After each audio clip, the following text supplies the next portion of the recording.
Fala pessoal, Shalom no coração, muito bem-vindos a mais um devocional. Eu já te convido a deixar um like nesse vídeo, a se inscrever aqui no canal se você ainda não se inscreveu e a ativar o sininho das notificações. Tem um desenho de um sino ao lado do botão inscreva-se, clica nele e ativa a opção todas, porque assim o YouTube sempre te informa quando os nossos devocionais forem começar. Segunda a sexta, 7h30 da manhã, tem sido uma bênção começar os dias com vocês. Estamos estudando o livro de Provérbios e hoje eu quero comentar com vocês Provérbios capítulo 4. Abre aí comigo, por favor.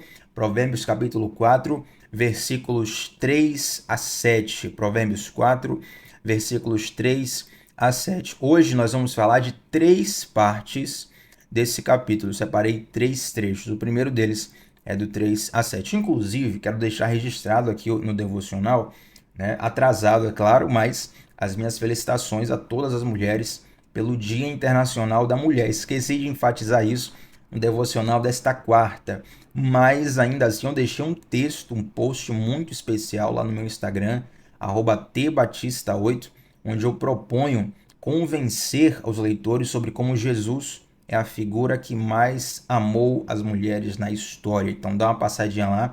Tenho certeza que vai ser bênção para você. @tbatista8. Tiago, eu sou homem. O texto é para mim também? Com certeza, porque é com Jesus que nós aprendemos a amar as mulheres como se deve, da maneira correta. Então, tendo Jesus no coração, você vai amar melhor a sua esposa, sua filha, a sua mãe. Você vai respeitar as mulheres. Então, com certeza, se você é homem, esse texto também vai te abençoar demais. Vamos lá, Provérbios capítulo 4, versículos 3 a 7. Olha o que diz.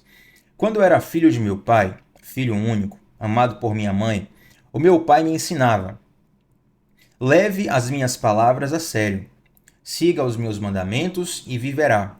Adquira sabedoria e aprenda a ter discernimento. Não se esqueça de minhas palavras, nem se afaste delas.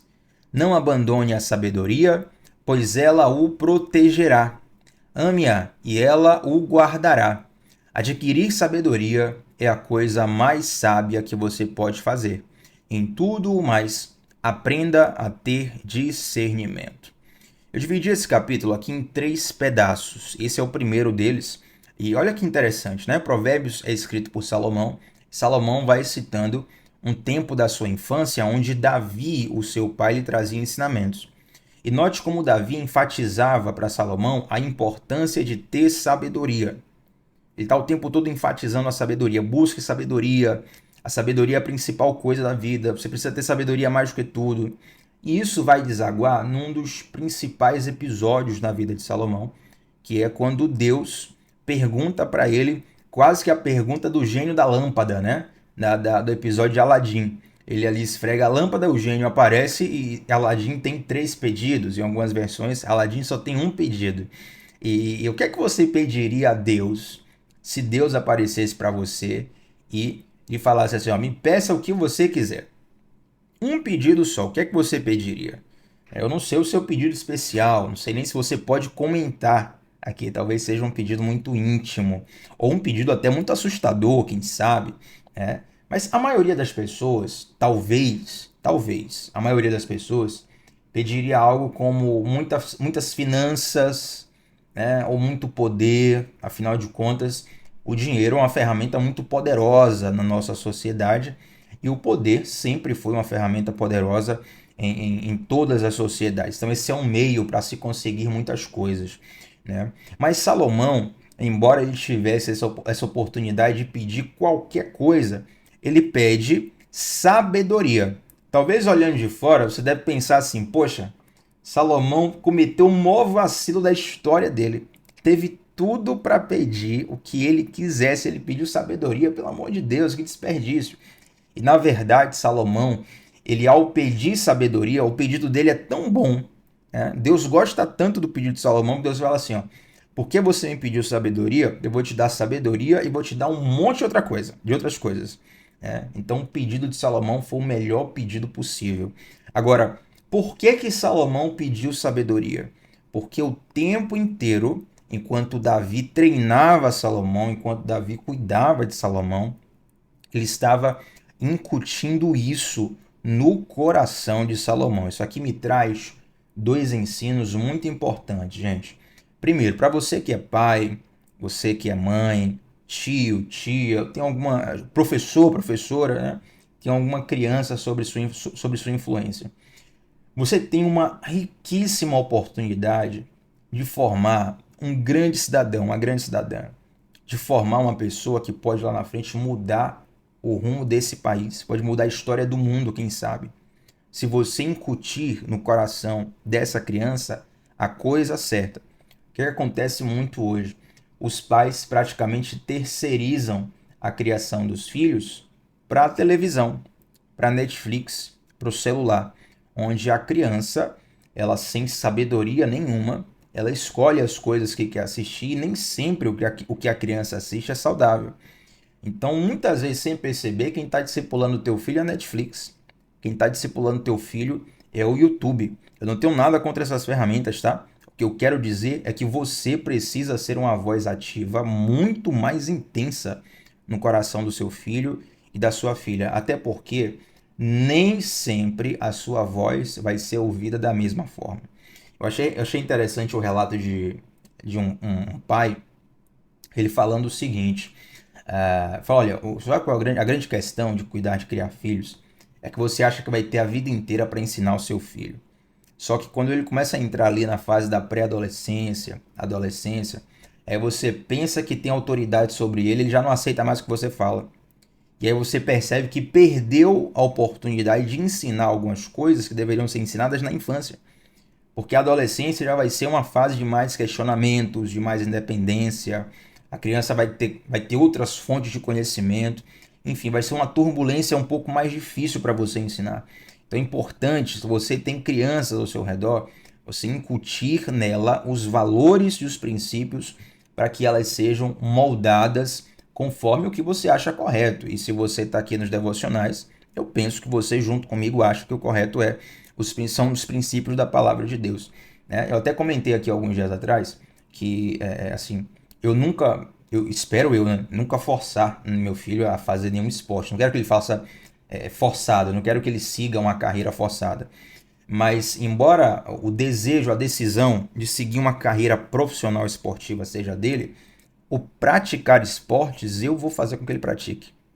Porque o esporte ele ensina diversas coisas, diversas características como disciplina, trabalho em equipe, boa comunicação, lidar com desafios, lidar com medos. Coisas que eu sei que se eu morrer, ele vai conseguir aprender através do esporte, entende? Então, opa, já tem aqui uma ferramenta para poder ensinar a criança vários aspectos, diversos valores que eu entendo ser importantes para a vida humana. Então, se ele vai ser um atleta profissional, é a escolha dele. Né? Mas o praticar o esporte, praticar uma luta, praticar um esporte de equipe, um futebol, ou algumas outras atividades, até mesmo para a própria saúde corporal, isso eu, como pai, eu vou decidir por ele, porque eu sei que isso vai lhe trazer muitos bons benefícios, entende? E a segunda coisa que tem sobre esse texto não é só de nós observarmos o que nós colocamos no coração das nossas crianças, mas é principalmente ver o que nós colocamos dentro do nosso coração. Sabe por que Salomão escolheu sabedoria? Porque Davi estava o tempo todo ali, ó, martelando na cabeça de Salomão. Sabedoria é importante, sabedoria é importante, sabedoria é importante. Então nós precisamos entender aquilo que nós colocamos no nosso coração, colocamos na nossa mente, aquilo que permitimos que entre pelos nossos olhos, pelos nossos ouvidos, porque isso tudo vai moldar as nossas decisões lá na frente. Não sei se você já reparou, mas a música ela tem esse poder. Né? Você ouve uma música de revolta social, a tendência é você ficar indignado, você ficar revoltado socialmente. Né? Tá tudo errado na sociedade, vamos acabar com tudo. Se você ouve uma música que te estimule a movimentação, por exemplo, algumas músicas específicas que tocam em academia, e é tudo no mesmo perfil. Se você já reparou, né? Tudo música eletrônica, pop eletrônica, hip hop, que aquilo te movimenta, aquilo te força, te conduz a um estilo de atitude que tem a ver com a atividade física.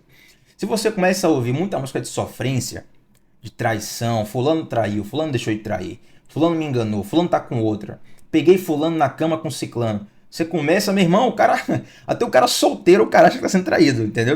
Ele tá naquele mindset de traição, de todo mundo tá com todo mundo, que tem algo sendo feito por trás, e daqui a pouco ele não confia em ninguém. Ele começa a entrar em crise por causa daquilo.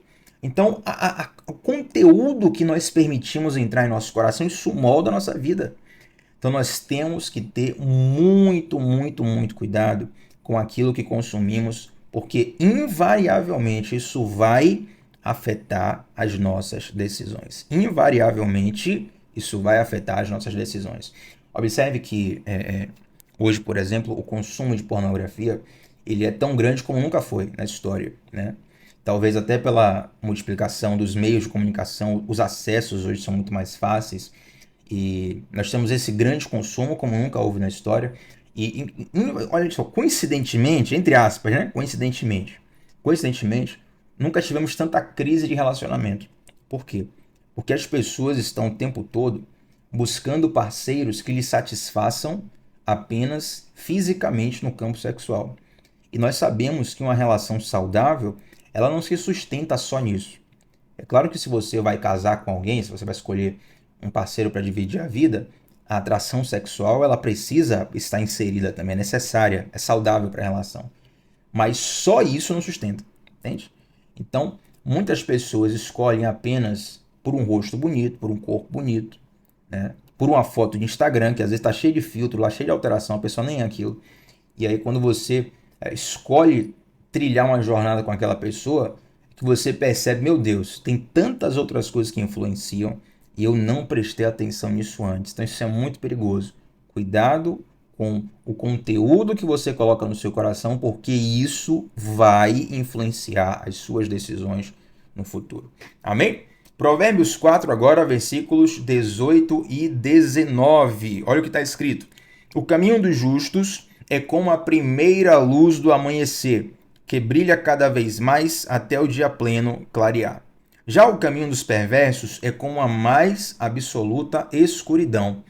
Nem sequer sabem o que os faz tropeçar. Curiosa essa figura que Salomão coloca sobre o caminho dos justos. Em algumas outras versões vai estar escrito assim, ó, é como a luz da aurora, que amplia até parecer dia perfeito. A luz da aurora tem a ver com o nascer do sol, né? O sol vai nascendo ali devagarzinho, daqui a pouco a iluminação do dia vai aumentando, vai aumentando, vai aumentando. Quando chega meio-dia, daquele sol de rachar a cabeça. Aí você pensa assim, meu Deus, o sol está tão forte agora, mas outrora ele estava fraco. Então, o que Salomão está querendo dizer é que muitas vezes o nosso início ele é pequeno. E um conselho que eu quero te dar é que você não pode desprezar os pequenos começos. Às vezes a gente tem sonhos que são tão grandes que a gente não aceita começar pequeno. Muitas vezes a gente tem sonhos tão grandes que a gente não aceita começar pequeno. Eu te digo, não despreze os pequenos começos. Tem uma pesquisa de rede social que fala que muitas pessoas não fazem live no Instagram, precisamente, perdão, porque essa pesquisa era do Instagram, mas isso aqui serve para qualquer rede social. Essa pesquisa mostrava que muitas pessoas sentiam vontade de fazer live no Instagram, mas não faziam pela vergonha de dar ruim, pela vergonha de ninguém assistir, ou ter poucas pessoas assistindo, percebe? E aí o próprio Instagram fez essa pesquisa, ele falou, eles estavam querendo implementar isso há um tempo atrás, depois desistiram, e pode ser que lá na frente voltem com essa ideia, de possibilitar as pessoas fazerem lives sem que a audiência veja quantas pessoas tem ali assistindo, para evitar, entre aspas, a vergonha de não ter ninguém ou de ter poucas pessoas assistindo. Aí, gente, existe até vantagem em você começar pequeno, porque começar pequeno te habilita a poder errar sem fazer grandes estragos, entende? Você faz, utilizando esse exemplo, por exemplo, desculpa a redundância, mas digamos que você seja um empreendedor, você quer investir ali nas redes sociais, você quer ter uma marca no digital, aí você começa a fazer uma live. Na sua primeira live tem duas pessoas, tem só ali a sua esposa e a sua mãe, estão ali te apoiando, duas pessoas. Aí você falou uma besteira, você tem a oportunidade de corrigir aquilo para as próximas lives, entende? É diferente da sua primeira transmissão ao vivo ser no Jornal Nacional, na Rede Globo, com milhões de pessoas assistindo. E aí, se você comete um deslize, um vacilo, Você pode se queimar para sempre. Então, é importante valorizar os pequenos começos e aproveitar esses pequenos começos para ir aprimorando, para que lá na frente, quando você crescer, você esteja mais preparado para lidar com a maior audiência, com os maiores desafios, com as maiores lutas. Então, o caminho do justo é assim mesmo. Ele é como a luz do amanhecer. Ela começa pequena, mas vai crescendo aos poucos. E pode ter certeza, se você for fiel nos teus pequenos começos, Deus vai fazer você crescer, vai fazer você brilhar. Tiago, isso é frase motivacional? Não, isso é Bíblia.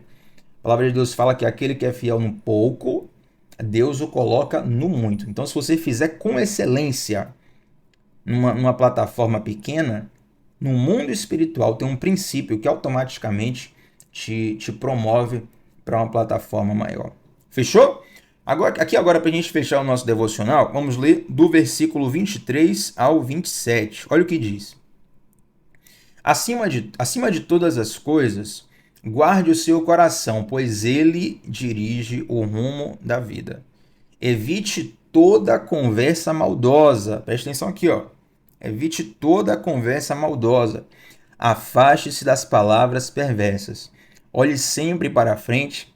Mantenha os olhos fixos no que está diante de você.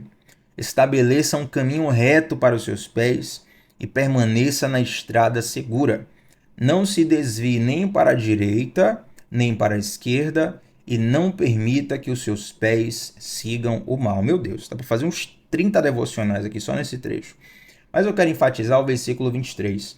Acima de todas as coisas, guarde o seu coração, pois ele dirige o rumo da sua vida.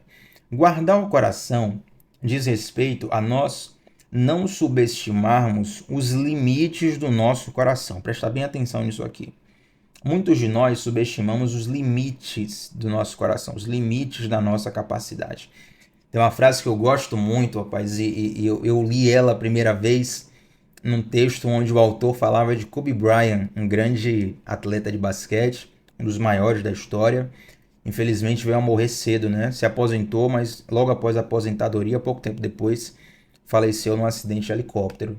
E o Kobe Bryant, ele era um atleta que treinava muito, ele se destacava assim pelo treinamento muito intenso dele, é um cara que era obsessivo pela excelência, pela perfeição. E aí o autor escreveu um texto sobre ele e terminou com a seguinte frase: nunca subestime o coração de um campeão. O que é que isso quer dizer? Quer dizer que um cara do perfil do Kobe Bryant, um cara que é um campeão, ele consegue às vezes tirar forças de onde a gente acha que não existe. E isso também precisa ser aplicado a nós, entende? Nós precisamos conhecer os limites do nosso coração. Por quê? Porque muitas vezes a gente acha que não vai conseguir e aí nem tenta.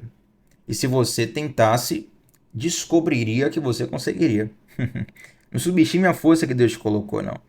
Então, isso te ajuda a superar desafios, a superar limites, a superar medos, né? Eu estava ouvindo uma palestra essa semana e o palestrante falava sobre pensar positivo.